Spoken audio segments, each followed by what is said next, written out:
The mask is off. We have officially stopped pretending it's really just about health, and now weight loss drugs are being promoted by an extremely fit, extremely accomplished professional athlete. I have no idea what mask she's talking about because no mask over here has dropped. Wanting to be at a healthy body weight has always been the goal, and Serena Williams taking a GLP-1 just shows us she's human. We put professional athletes up on this pedestal and expect them to always be perfect, but she's human. She retired from tennis a few years ago and she's had a couple of kids. Of course, it's difficult to lose weight.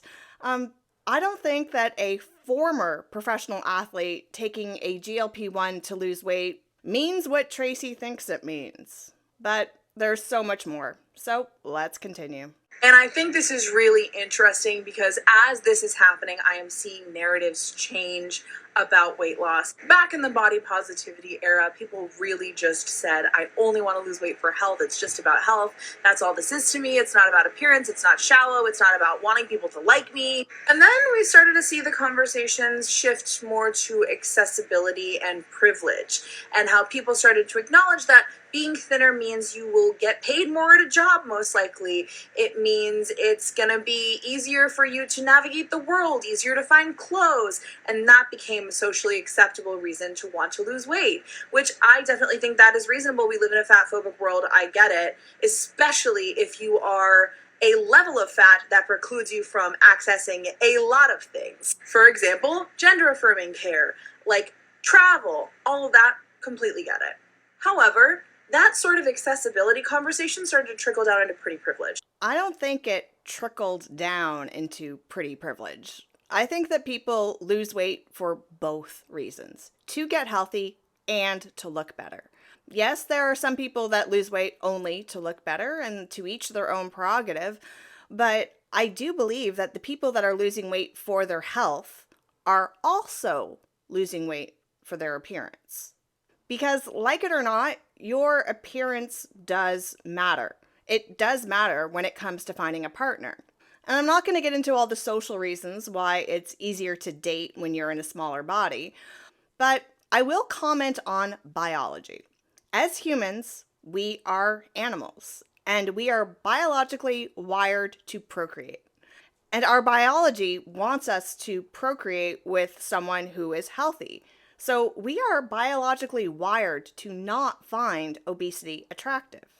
And we are not unique as a species to find one person more attractive than another and thus choose that person to be our partner. Think about birds. The fairy wren, for example. The males change into bright colors during mating season to attract females. Now, when they turn into this bright color, they become way more obvious to predators. They have to live a more dangerous lifestyle. But it makes the female wrens want to mate with them. And studies have shown that the males that can turn the brightest of colors have more offspring. And those males that can turn a color but not a bright color, they still find mates, but not as many. And the males that stay brown and never turn to a bright color, well, they have a very, very hard time mating and produce very little offspring. We are animals. We are biologically wired with a desire to procreate. Whether or not you actually want to have children is irrelevant. Our attraction is biological.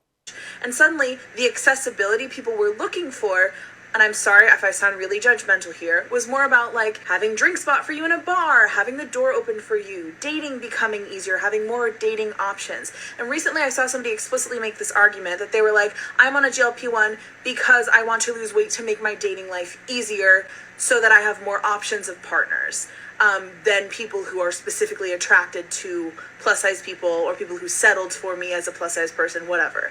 So I think it's really interesting that we're now at a place where it's socially acceptable to say, I want to lose weight so that people will like me, so that men will like me. Because I think we're in a very hopeless moment and everyone's kind of given up on changing society. There were a lot of flaws with the body positivity movement. We all kind of realized that, I think. And ultimately, fatphobia was not defeated. Fat phobia should not be defeated. Like my friend Big T Bariatric says, he hates fat. He's extremely fat phobic because fat has been destroying his life. I also want to point out that Serena's weight loss made Serena look like Serena. She didn't get some mega plastic surgery. She doesn't look like this incredible supermodel. She looks like the same Serena the athlete that we've seen on TV for decades. I actually find it a little bit comforting that Serena had to take a GLP-1 because it shows that she's human. It shows that she struggles with the same things that we all do. Even if you are eating healthy, even if you are working out all the time, you are still susceptible to picking up some undesirable habits. And those bad habits are exceptionally easy to pick up when you're a tired, hardworking mom. I know exactly how a GLP-1 would have helped me after I had kids. And although I was never as high of an athlete as Serena was, I did dedicate a very, very large part of my life to figure skating. So I do know what it's like to be dedicated to a sport and to be at a pretty high fitness level. And when you're someone that has spent your life being at a certain body and being at a certain fitness level, it feels like you're in someone else's body when you try to do your activities if you've gained weight. Losing weight just helps you feel more like yourself. I can see exactly how a GLP-1 would have helped me lose the baby weight after I had kids. Because when I had kids, I picked up grazing. And that's not something I was doing normally, but it sort of started to become habitual. For example, I had a 3-year-old and a baby at the same time. So let's say I made my 3-year-old a healthy lunch. Maybe I made her a sandwich and some fruit, but she didn't eat all of it. So I ate whatever was left. Now, those were healthy calories, but unnecessary calories. And throughout the day, my kids' scraps probably added up to about 500 extra calories. If I was on a GLP-1, I think that my instinct would be to brush the extra food into the compost and not eat it myself. It's these little things that I think a GLP-1 would help me with, because everyone says that they have no food noise when they're on it. So I can see Serena as a struggling mother who's trying to be active, who's trying to eat healthy meals, but is picking up little bits of food here and there, and those little calories are adding up and preventing her from being able to lose the weight. This sounds like a normal new mother. So no, Tracy, fat phobia has not been defeated. And that's a good thing, because fat awareness is always good. So I think a lot of people are just like, well, even if it's not for health, even if it's not for accessibility, even if it's just because what I want to access is confidence, and what it'll take to access confidence is being smaller and more socially acceptable and getting more praise from the outside. Then that has become okay, because everything feels so hopeless and we're in such a dog-eat-dog world that I think people are just now finally full mask off. I think being thinner is better and looks better, and I want to be a thinner person so that I can access the treatment thinner people get. I want to be loved. People are finally just being like, I'm getting thinner because I want to be loved, and no one will love me if I look like this. I am so confused as to why you're making Serena Williams out to be the poster child for losing weight to be accepted. The woman is married with 2 children. She's already accepted. She's accepted by her community. She's accepted by her husband. She's accepted by her kids. Why did she lose weight? To feel better, to look better, to be more like her old self. Any woman that's had children and has baby weight after does not feel like themselves. Tracy, I think we're projecting here. You're making the woman who's already loved by her husband and kids out to be the representative of losing weight just for image. And I don't think that's right. And you know what?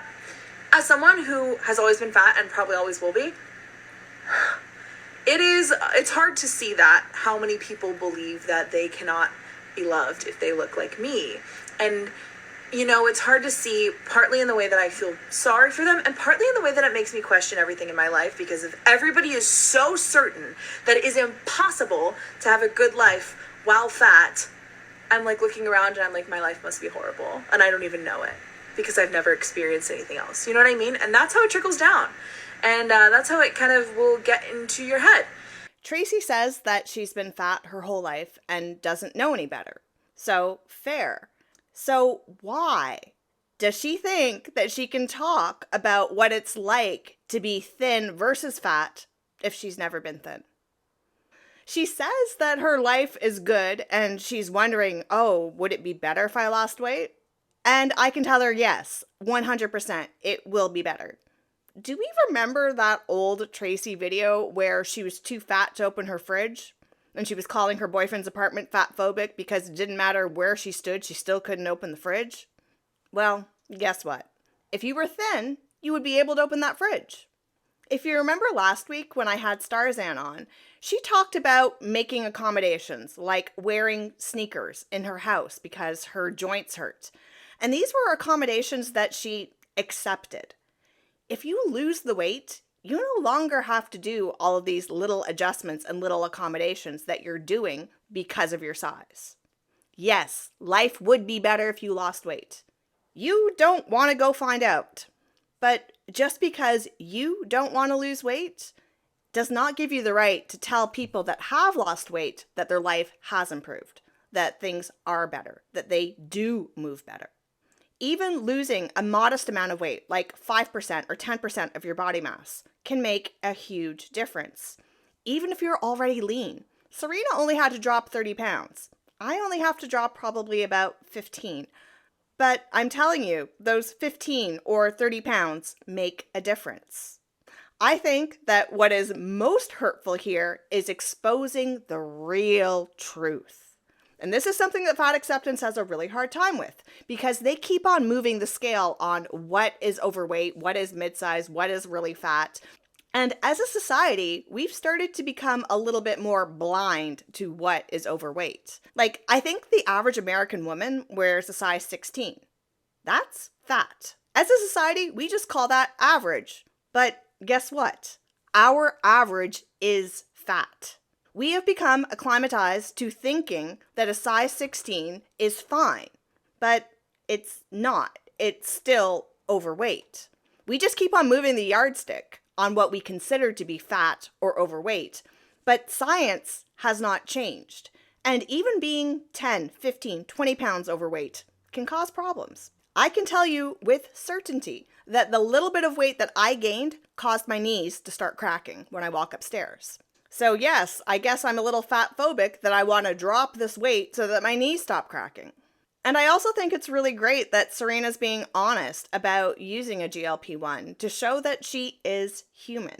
Professional athletes are humans. They have the same problems that we do. You're causing more damage by putting them up on a pedestal and pretending that just because they won all these things, they're immune from having health problems, that they're immune from having all these medical conditions. I have a box full of medals. Do you think that they protect me from diabetes? Do they protect me from weight gain? No, this is ridiculous. I like that Serena is showing that she's a human being with human problems. And you know what?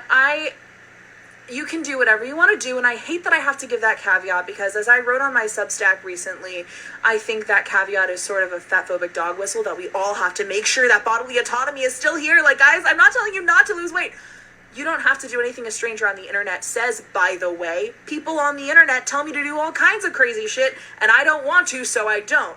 You don't have to do anything anyone's telling you, and no criticism of what you are doing means you have to stop doing it. You are your own person, and I should not have to make that caveat, but I do, apparently. Tracy, what do we call a person that posts content on the internet for other people to consume? An influencer. That means that what you're posting is trying to influence your audience. So, of course, we don't have to do any of the things that you say, but as you are trying to influence us, we might have contrary opinions. And we might be trying to influence you to change your mind. I really feel that whenever fat activists say, you don't have to do this, they're just trying to protect themselves from contrary arguments. You don't have to do any of the things that I say on my channel. You don't have to eat so many calories and stay in your BMI range. That's completely up to you. But I don't shy away from a debate. If you disagree with me, I will intelligently argue back with you because it's kind of fun and it's part of having a channel. I really believe that when creators say, you don't need to do what I'm doing, is just an easy way for them to say, please don't criticize me because I have nothing to back up my claims. But that's just an opinion. Anyway, it's just kind of a watershed moment, I think, the Serena Williams thing, because it's become abundantly clear that people just want to be attractive and accepted. And is there anything wrong with that? It's very human. No, there's not. But it also constitutes giving up, I think. I think it constitutes giving up on making a better world where muscular women aren't shamed and told they're too manly. I find it so funny that Tracy's using the terms giving up. Because isn't that what fat acceptance is all about? Like, didn't Lindo Bacon say, why fight? The best action is to quit the fight.